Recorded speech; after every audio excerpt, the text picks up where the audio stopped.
দুটি নিউট্রন তারার সংঘর্ষের পর এক বিস্ময়কর ঘটনা লক্ষ্য করেছেন জ্যোতি পদার্থ বিজ্ঞানীরা, যা ছিল এক ব্ল্যাক হোলের জন্মের বিস্ফোরক ঘটনা ও এর পরবর্তী সময়ে জলে ইলেকট্রনের নাচের মতো দৃশ্য বলে দাবি তাদের। নিলস বোর ইনস্টিটিউটের গবেষকদের নেতৃত্বে এই আবিষ্কারটি প্রকাশ পেয়েছে বিজ্ঞান ভিত্তিক জার্নাল অ্যাস্ট্রোনমি অ্যান্ড অ্যাস্ট্রোফিজিক্সে। মহাজাগতিক বিভিন্ন ঘটনার চরম পরিস্থিতি সম্পর্কে নতুন ধারণা দিয়েছে এই গবেষণা। নিউট্রন তারা হচ্ছে বিশাল কোনো তারার অবশিষ্টাংশ যা সৃষ্টি হয় ওই তারা ধ্বংসের মাধ্যমে। এসব তারার ভর সাধারণত 10 থেকে 29 সৌর ভরের সমান হয়। দুটি নিউট্রন তারার সংঘর্ষের ফলে ঘটে কিলোনোভা নামের এক বিশাল বিস্ফোরণের মতো ঘটনা।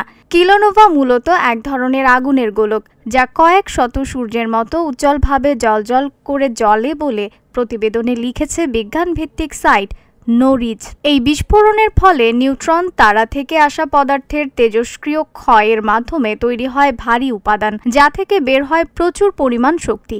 কিলোনোভা থেকে আসা এই আলো পরীক্ষা করে কণার তাপমাত্রা ও এর আচরণ পরিমাপ করেছেন বিজ্ঞানীরা, যেখানে প্রথমবারের মতো পর্যবেক্ষণ করা গেছে নিউট্রন তারা সংঘর্ষের মাইক্রোস্কোপি বা অণুবীক্ষণিক বৈশিষ্ট্য। এই তাপমাত্রায় বিভিন্ন ইলেকট্রন সাধারণত পরমাণুর সঙ্গে আবদ্ধ হওয়ার বদলে উত্তপ্ত এক আয়নিক প্লাজমায় অবাধে চলাচল করে, যাকে ইলেকট্রনের নাচ হিসেবে বর্ণনা করেছেন বিজ্ঞানীরা। এই অনন্য দৃশ্যটি নিউট্রন তারা বিস্ফোরণের সঙ্গে সঙ্গে এর আগে ও পরে পরমাণুর গঠন প্রক্রিয়াটি দেখতে সাহায্য করেছে বিজ্ঞানীদের। বিভিন্ন ভারী উপাদান সৃষ্টির এক বিরল ঝলক দিয়েছে নতুন এই আবিষ্কার।